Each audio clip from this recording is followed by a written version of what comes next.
Hello, everyone. Welcome to another episode of my Untitled show. If you actually have any ideas for a title, please drop them in the comments. You can see today I have a new guest. I have Daniel Shih. He is our resident Cpbl expert, or at least to me. So, Daniel, where can everyone catch your podcast and your Twitter handle? Yeah, so my podcast is called Rants with Danny Shih. So maybe you can name yours as Rants with Justin. But but yeah, if you go on to my Twitter handle, which is right there on your screen, or just search Rants with Danny Shih on Google. It's on Spotify, iTunes, and I think iHeartRadio, like just basically everywhere that hosts a podcast. I'm pretty much on it. If not, let me know and I'll put it up there if I'll find a way. But yeah, it's everywhere. And recently, about the last year or so, most of the content is Cpbl based, with some episodes about Texas football because I'm a Longhorn. I'm in Austin, Texas right now. So some content about UT sports, but most of them are about Cpbl, especially in the last year. Awesome. So, and a lot of people probably heard Cpbl a lot and they don't understand what that is. So that is the Chinese Professional Baseball League, but don't get that confused with the league in China. There's a totally different league. The Cpbl is based in Taiwan. Yes. So some of you, if you're a little bit into East Asian politics, you'll know the craziness between Taiwan and China. And when the league was established 30 years ago, they decided to go with the Chinese Professional Baseball League, and it's continued until today. Last year, I think there was a little bit of a conversation, especially because of the after the Cpbl started, there was a little bit of a conversation about changing the name. The commissioner at the time said we're not changing it, but there is a new commissioner in town. I don't know if things will change. It's certainly not on the top of the priority list, apparently, but but yeah, it is a name that can get confusing a little bit. Yeah. Well, one thing I did notice is before the national team was known as Chinese Taipei, but they've kind of renamed themselves Team Taiwan. Mm-hmm. So maybe that's a start in the right direction. And a lot of people, they probably don't even realize that they're familiar with some players in the Cpbl, because every year here in the States, the Little League World Series is a big deal. And usually Chinese Taipei has a really, really good team.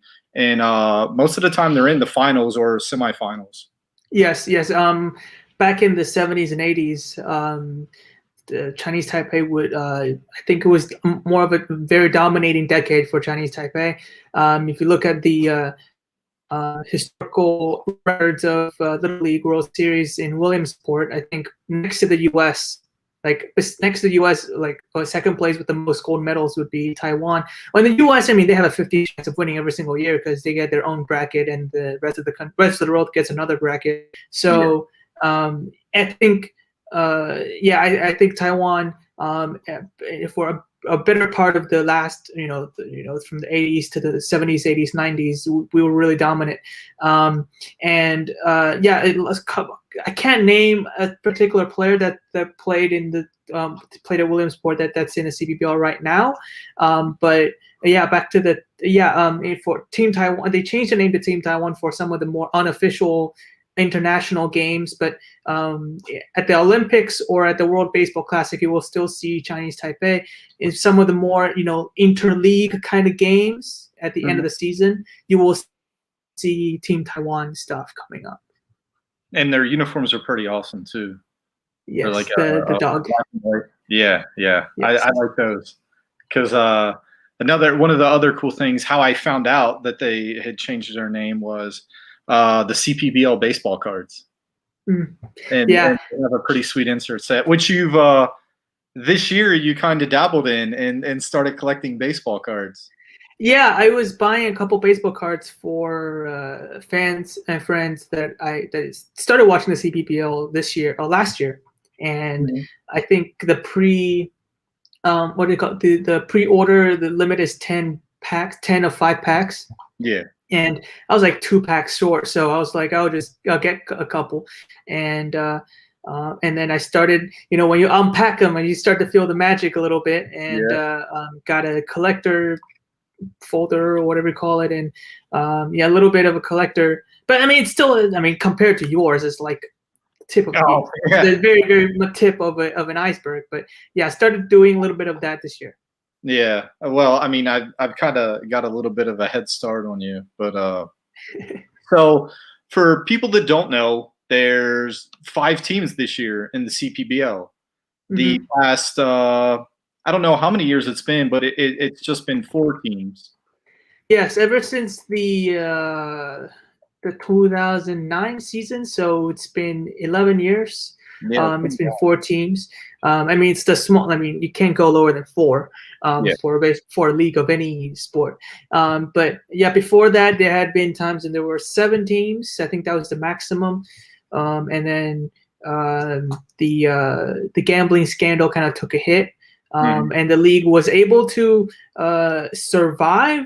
I think that's the best way to say it. They was able to keep it at 4, and there were, when a team was about to drop out, everybody would try to find somebody that would buy the team and try to save the league, because at the end of the day in Taiwan, baseball is the only professional sport as of right now, besides basketball. Basketball just started this year, but I would say baseball would be the most developed sports industry in Taiwan. And if that falls, is a huge hit on Taiwanese sports in general. So I think back then there were, obviously there were people calling the league to close down because of the gambling scandal, Mhm. but we were able to keep it afloat for a while, and now we're back to the more of an expansion phase. I would say that we just added a 15. Yeah, and just like all the other teams in Asia, the teams are owned by a company. Yes, yes, And and yeah, go ahead. oh no, no, go. And yeah, and so the teams get the branding rights of the corporates get the branding rights of the team. Mhm. So, for example, you have the Uni Lions, who won the 2020 season. The mother corporation would be the Uni President. I think the Union President Food Corporation, like they sell, most of them is about selling prepackaged food and all that, but they're a huge company in Taiwan, and yeah, so they have the branding rights, just like in the KPO you have the Samsung Lions. Obviously the Samsung would Yeah, own the team, so it's a little bit unlike the North America, where teams are named based at the location. The Rakuten Monkeys would be a little bit of in between. They're Mandarin name, it's called Le Tian Taoyuan, which is, if you like literally translate it, would be Rakuten Peach Apes. Um, oh, okay, but okay. yeah, they obviously the English, the better translation would be the monkeys. But Yeah. the reason they didn't go with like the actual words of the monkeys, which would be Hozi, but they're not going with that, is because um, their mascot Tao Yuan is homophonous with the Taoyuan, with the city, the name of the city. Oh, okay. So yeah, so then went with a name that's with the same voice, was same sound of the city, but with the monkeys. So they're the first team that really was pushing for a team, a city, local brand. Uh-huh. But yeah, you're seeing other teams starting to build that kind of identity as well. Nice. And you actually went back to Taiwan last year, Mm. and you got to work for the CPBL. Yes, about this time, probably about 51 weeks ago. So like next week will be like the 1 year Mm. anniversary of me fleeing the U.S. and going back to Taiwan due to COVID. And the CBBL became the first league to inaugurate last year, and baseball, and just first professional league after COVID. And we were getting a lot of international attention, and the league was trying to built is English international presence, and Twitter was a big part of it. So they were hiring a Twitter person. They somehow found me, and I took. They asked. They first started with a trial, obviously, and we continued throughout the season. And this year, I'll be back managing the account. But you're going to still be in Texas though this time, right? Yes, right now I'm in Austin, and I'll be trying to fight the time differences. But yeah, a lot of the American friends last year who tuned into the Cpbl, they had to do the same thing. And this year, we were like 2 weeks into the spring training games, and now I'm starting to feel recognize how hard it is to follow a team that far away. I can now really more and more appreciate what you guys have been doing to follow the Asian leagues. Yeah, and what you had mentioned earlier, I wanted to touch on. I don't think gets enough credit that the Cpbl was the first professional. I think league, professional league. It doesn't even matter the sport to start the season last year. And I believe they even had a limited amount of fans in the stands, correct? Yes, we were the first ones to open to public. Mm-hmm. We were the first one to inaugurate. I think Australian baseball were playing in the beginning of 2020, but they started their season the year before. We were the first one to officially have an opening day. But also, I think besides the KBO, I think the KBO were trying to cram their season. But the Cpbl was we played our full 120 game season, so it's not like the MLB. They shrunk it down to 60 or at the as well. And all the teams, the only canceled games were for rainouts, weather. There was no COVID cancellations or anything like that. Taiwan knocked it out of the park. When it came to how they handled COVID, and I always remember the hashtag Taiwan can help. But it's still happening right now. I think this year the committee, we announced that the stadiums would be open to a 78% capacity for our fans. Wow. So that is pretty awesome. And I think opening day, all the infield tickets are sold out. So it'll be a very fun day. Yeah, I've seen that on Twitter today that the Monkeys are giving away free jackets to all the fans with infield tickets. Like you would never see that in the States. You might get a T-shirt, but they're actually really nice looking jackets. I'm not a Monkeys fan, but those are pretty. It's never too late to join the camp. Yeah, now for me, it is. That ship has sailed. But so we've mentioned a few of the teams. So who's the rest of the teams in the league? All right, so I'm gonna start with I mentioned the Uni Lions who won the 2020 season. They're based in Tainan. And last year, runner up of the 2020 season would be your CTBC brothers, stationed in Taichung. They're the biggest team. I'm not gonna say they're the richest team because the Fubon core is getting there. They're both are financial groups, so both are really rich. But the brothers definitely have that Yankees feel in terms of their reputation, their popularity, they're based in Taichung, but they have fans everywhere. In the beginning of their, when they were first starting in the 90s, their goal was to have a national fan base. So it's not just a regional fan base. So their goal was to have like a home field advantage everywhere in Taiwan. So they would travel. Right now, they're more stationed in Taichung, but whenever they travel to Xinzhuang, or travel to Taoyuan for games, especially for big games. They have a big amount of Brothers fans present. And then the Rakuten Monkeys, which I mentioned earlier, stationed in Taoyuan. Before last season, they had a three-peat from 2017 to 2019. So they're a team that you can't overlook, definitely. And last year, for the I don't want to. How do I say this in a nice way? Last year, what allowed them to get the first pick of this year's draft is the Fubon Guardians. They were one game away. Like I'm talking about a team that obviously finished last, but they were one game away from the Taiwan series. They had a game versus the Uni Lions, and they have won that game. Then they would have gone and had a date with the brothers. But they lost it, so they're fourth. So that's how because it's such a small league, there's so much disparity, and because of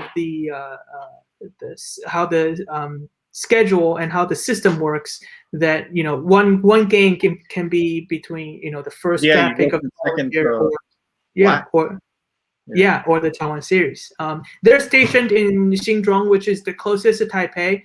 Basically, a little bit like if I would draw a comparison, will be a little bit like New Jersey to New York. Kind of feel like it's a new Taipei city. So it's 45, 15 minutes away from Taipei, which is very close in American standards, but in Taiwan that's pretty far. But they have the Taipei market because there's no team in Taipei as of right now. And to finish it off, you have the new team called the Waitress Dragons, which re-entered the Cpbl. They left the Cpbl in 1999 after winning their three-peat. They left. They had a huge rivalry with the brothers. I mean, it was like a Yankee Red Sox feel. Like that's how big the rivalry was. But they left, and so it died down a little bit. Now it's back. Now they're back. Last year they only competed in the minor leagues or in the Future Series. They won the Future Series, and this year they also get one extra foreign player slot. And in the future they will be stationed in Hsinchu, which is a little bit south of Taoyuan. That is where most of the chip engineers in Taiwan reside. That's where a lot of the chip factories are. That's where they will be, but the stadium won't be built until 2022. So this year, half the games will be in Taipei, and the other half they will be traveling around Taiwan to gain some popularity all around the country. They're the fifth team, and I did a season preview on the Waitress Dragons. Like their new team, it will be tough for them to come they're not the favorites by any means, but their pitching staff is really good, so they're not a team to be overlooked. Yeah, because so last year they kind of made a splash with their, I guess you would call him a player coach, Mariners, Cubs, and Toronto Blue Jays legend Nunenori Kawasaki. Yes. Who has since gone back to Japan. Last I checked, he was playing for the Golden Braves in Independent League over there. But also the Dragons, they picked up some pretty good foreign players too for this year with MLB experience. Yeah, they have Jake Brim, and they have Junichi Tazawa, which is a familiar name, especially for Red Sox fans. And Rosel Herrera will be their extra foreign player. So the rule for them, so normally for a Cpbl team, their foreign player maximum slot is 3 on the first team. A fourth one can be in the minor leagues, standing by. So 4 registered players. They could sign more, but they just can't be registered as an active player. So they can't just put them up to the first team right away. For the Waitress Dragons, they get 1 extra player, but out of the 4 foreign players on the first team, they can't all be pitchers. So it has to be a combination. So they basically get 1 position player that's a foreign, and they picked up Rosel Herrera, which had been a Yankee prospect as well. They also brought back Brian Woodall, who's been in the Cpbl for a long time. So they have a lot. Drew Gagnon as well. Drew Gagnon as well. So they have a lot of pitchers with Asian experiences that can help. I mean, most of the time, when you evaluate or try to predict how good a pitcher will play in Asia, their Asian experience would be more valuable than how good they are in the major leagues, because you have to get used to the food, the culture, the traveling, living in Asia by yourself, and So if they have foreign experience, that's a plus, and a lot of the pitchers on the Waitress Dragons have that as well. Yeah, you.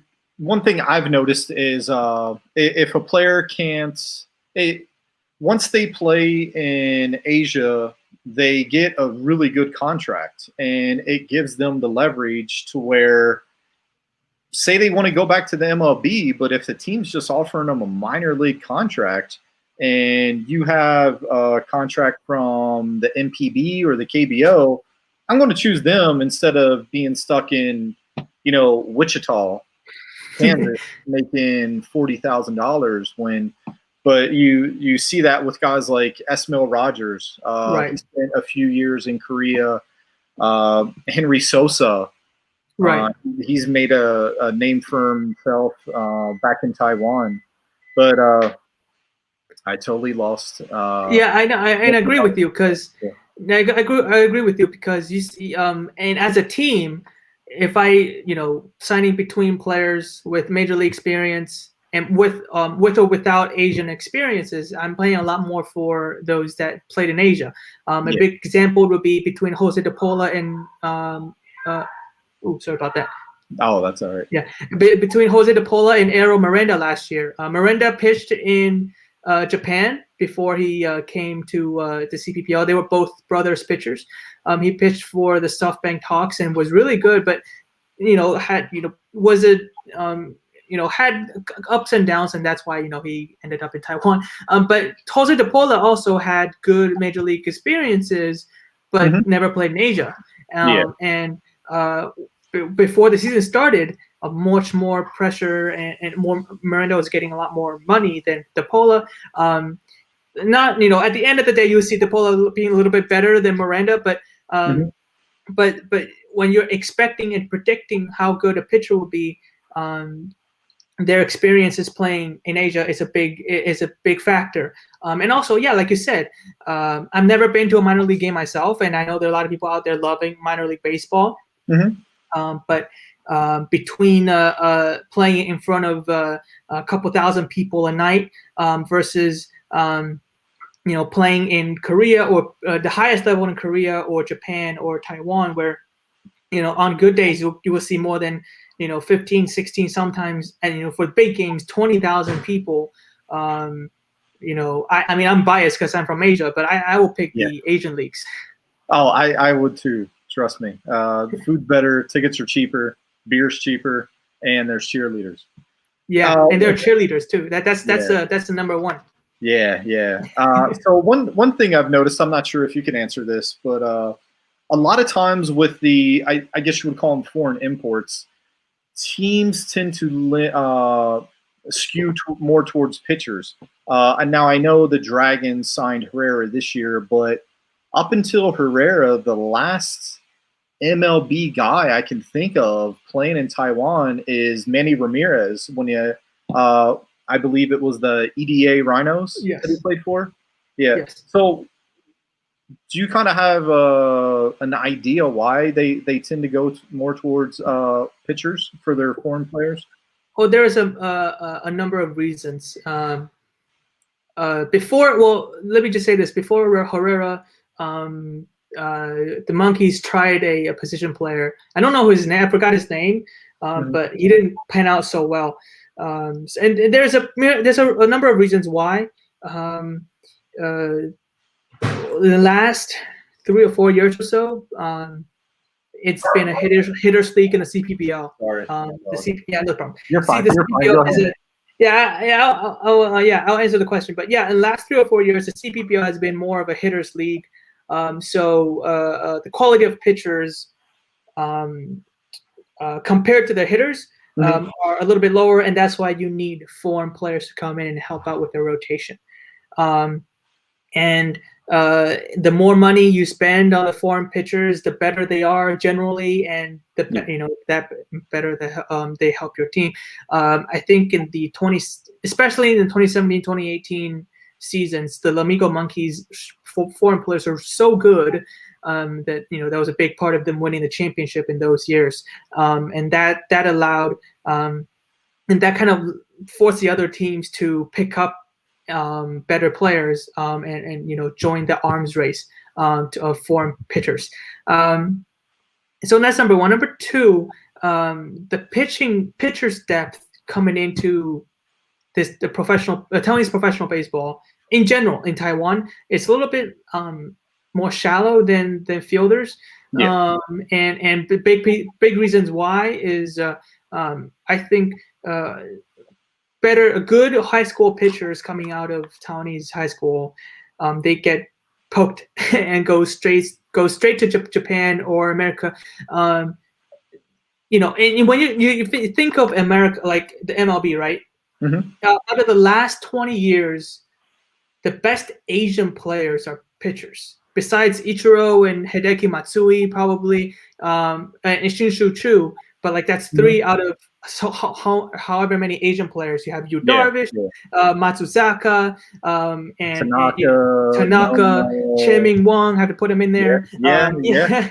So in Chen Ho Park, one of the first Asian players. I mean, most of them are pitchers. I don't really specifically know why that's the case. Why Asian pitchers tend to do so well in America compared to hitters. But I mean, when you're an MLB scout and you're seeing Asian pitchers doing better, you will spend when you go abroad and scout for players, maybe you will spend more time or effort on pitchers, and a lot of the better pitchers go to minor leagues or Japan. So that's big reasons why. And so good fielders to go to the Cpbl, and so in that case, Cpbl hitters, especially domestic players, the hitters are a little bit better, especially in terms of depth. The hitters are better, and therefore you need foreign pitchers to help. That being said, in the last 2 years, especially in the 2020 and the 2021 season, a lot of the Taiwanese players in the minor leagues are coming back because of COVID. One of the best examples would be Wang Weizhong, who was the number one pick of last year, pitched in the major league level, pitched for the A's, Pirates, and it was a third team. But he started out with the Pirates, and then the Brewers selected. And the Brewers, Brewers. Draft. Yeah. So he got put in the major leagues way too fast because of the rules with the Rule 5 draft. Yeah, he was one of the guinea pigs of the Rule 5 draft too. So years ago, he played for the NC Dinos in KBO. Yeah. So after he went to Korea, he went back to the major leagues, got signed by the A's, and pitched a couple games. He's a quad A player. I mean, that's how good he is, and it took him a long time to consider whether to come back to the Cpbl, and he did, and he was the first pick, and he will be the ace for the Waitress Dragons this year. Last couple weeks ago, Jiang Shaoqing, who's pitched for Chinese Taipei in the World Baseball Classic, shut down the Netherlands lineup, which was full of major leaguers in 2017, and also shut down Puerto Rico last year, 2 years ago in the Premier 12. Another quad A player was at the alternate side of the Detroit Tigers last year. Decided to come back as well. Rumors has it that he already signed a contract with the Fubon Guardians, who has the number one pick, because that's how good he's like. He's the. I mean, if he declared he was not going to be the number one pick, no matter what. Yeah. So I mean, the rumor has it that he signed a what they call it, the biggest Cpbl contract ever. That allowed to persuade him to come back. So you will see. I think you will see a rise in the caliber of pitching in the Cpbl for the next 3 or 4 years because of COVID.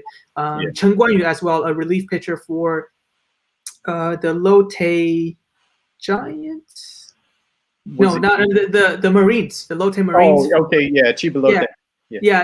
Yeah, he Cpbl. He was a relief pitcher, also declared for the Cpbl draft.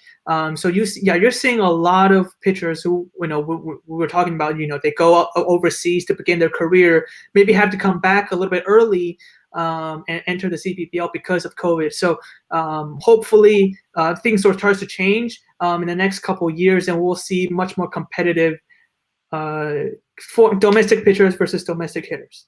Yeah, I mean it actually makes sense once you explained it to me. That I mean, if your team's putting up a crooked number every every inning or every other inning, you don't really need to spend the money on the foreign bat. You might as well throw it at one of the foreign arms.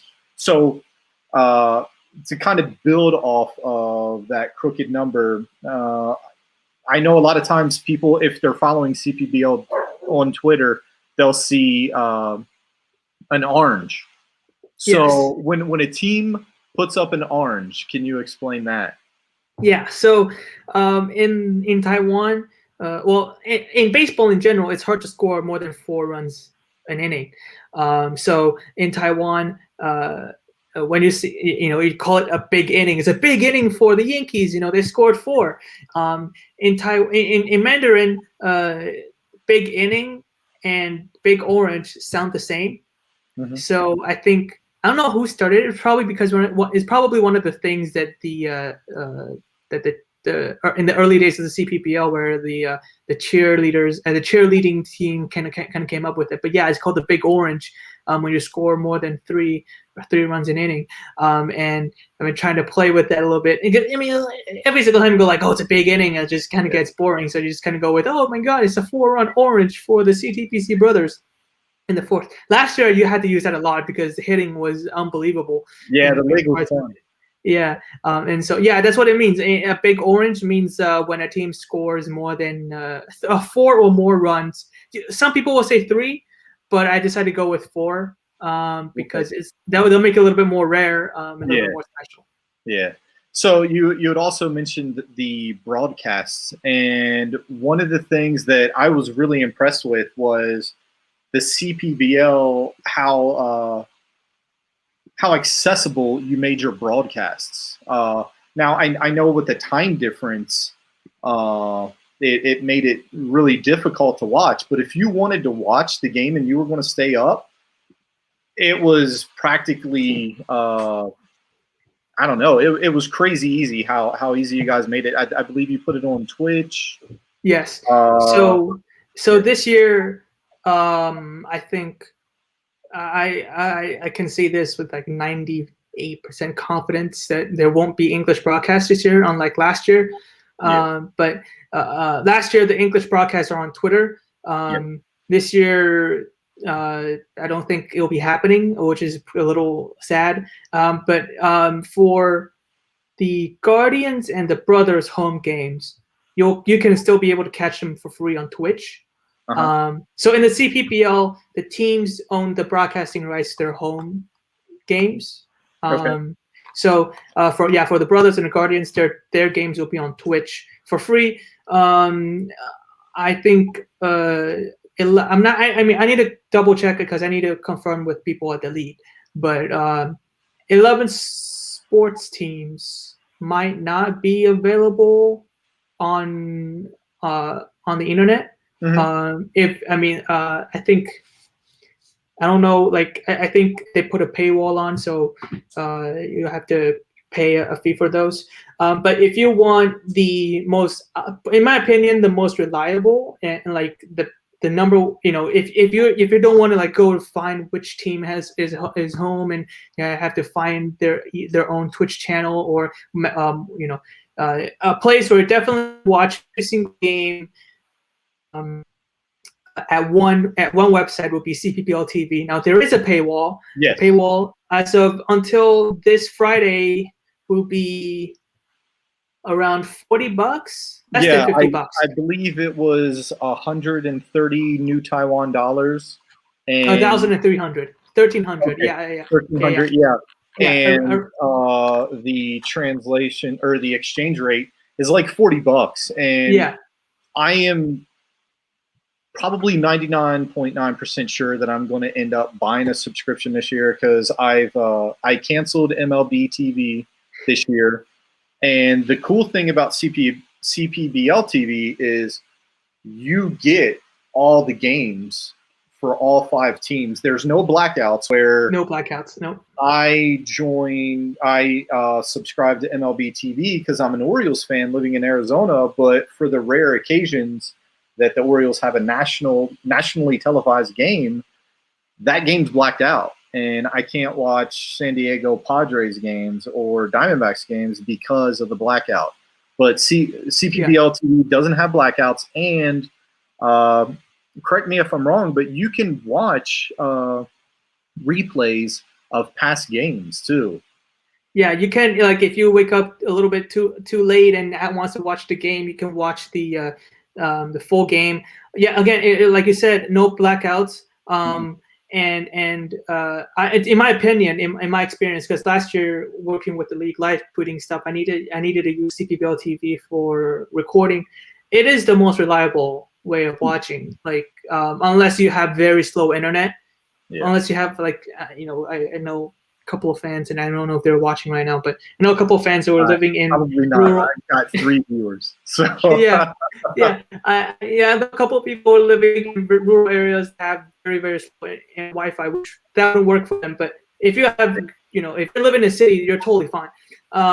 It's the most reliable source of watching, and again, every game is there. You don't need to worry about whether this game is on Cpbl TV or not. You don't need to worry about blackout. And again, it's $40 for the entire season. Yeah. And when I said the entire season, I'm talking about till December 31st. So even after the season ends, you can watch the Winter League too, correct? The Asian Winter League. If there is a Winter League, you'll be able to see that. Yeah. And I don't know when that'll be rebooted. Yeah, just to explain to the folks that don't know the Asian Winter League, so that's just not the players from Taiwan. That is MPB players, and I think in the past they sent KBO players, but not last year. So these are the guys that are maybe in the minor league system, or guys that they were with the first team, but they want some extra at bats or extra innings. So it's good quality baseball. Yeah, it's good baseball, and it's hosted and organized by the Cpbl. So you will be able to see them on Cpbl TV, and you can watch games all the way back to like 1992, or like I think like every single game since something like 2013. Every single game since 2013, and before 2013, I think they will have like select classic games, and like they will have like 50 or 60 games each season, and in the future series games as well. I think 2 games per week for the future series games that will be featured on Cpbl TV. So I mean, to me, I gotta be honest, I didn't have to buy them, but it is a good deal for. I'll say it's a very good deal. $40 for a whole lot of baseball to watch. Yeah, a ton of baseball. And you mentioned the English broadcasts, and I was blown away by the English broadcast, because this wasn't like the KBO and ESPN where they had a couple American dudes interviewing Major League Baseball players that have nothing to do with the league and distract you.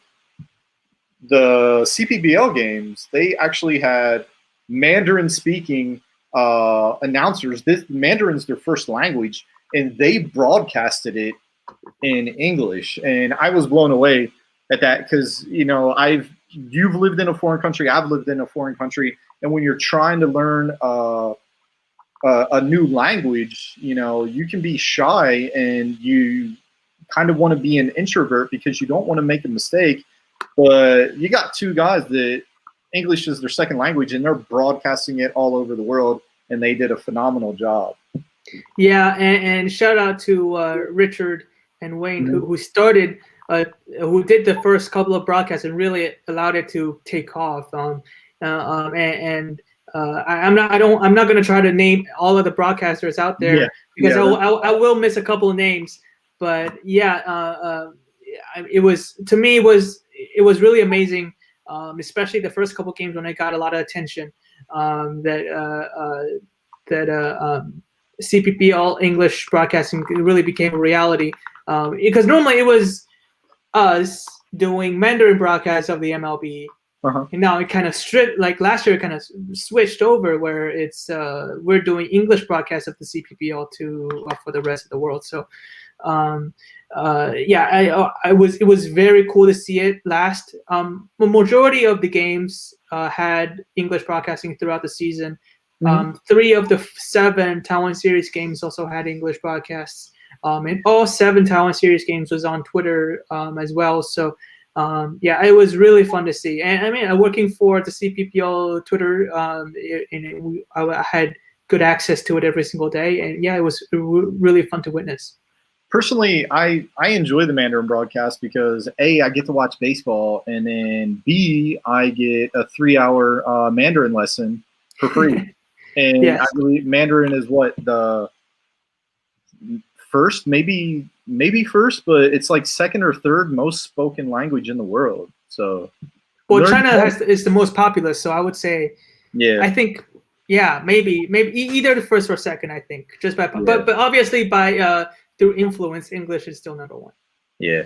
So normally I try to keep this around a half hour. I could talk all night, but I can talk all night too. Yeah. So I got to get the little one ready for bed, and I got to go to work tomorrow. But we'll definitely have you on again. But so somebody that's never watched a Cpbl game, what can they expect when they tune in on Cpbl TV, Twitch, or Twitter, or you know?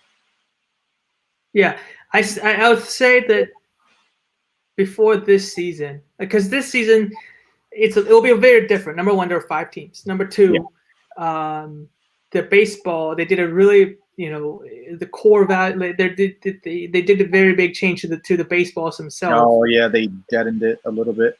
Yeah. So I don't think it'll be hard. Like I don't think anyone really really knows what's going to happen this year. Mm-hmm. But through the exhibition games, I can tell the hitters are very, very, very talented. If you go back to watch the first couple of exhibition games, nobody could hit, and we were like, "Oh, it's because of the baseball." No-hitter already. Yeah, and we'll go like, "Oh, it's because of the baseball." But you got to realize the first week of spring training, nobody hits, even in the MLB. And about the last 5 or 6 days or so, the runs are starting to come up a little bit. Teams are starting to score, and they're not just hitting home runs anymore. Last couple of years, you will see a lot of fireworks show and a lot of homers and a lot of bombs. But the hitters so far has shown that they can adjust very well. Just making sure that have a compact swing. So very, very talented hitters, and this year you'll also see very good pitching. Michael Lowry's back. Henry Sosa leading the Fubon Guardians.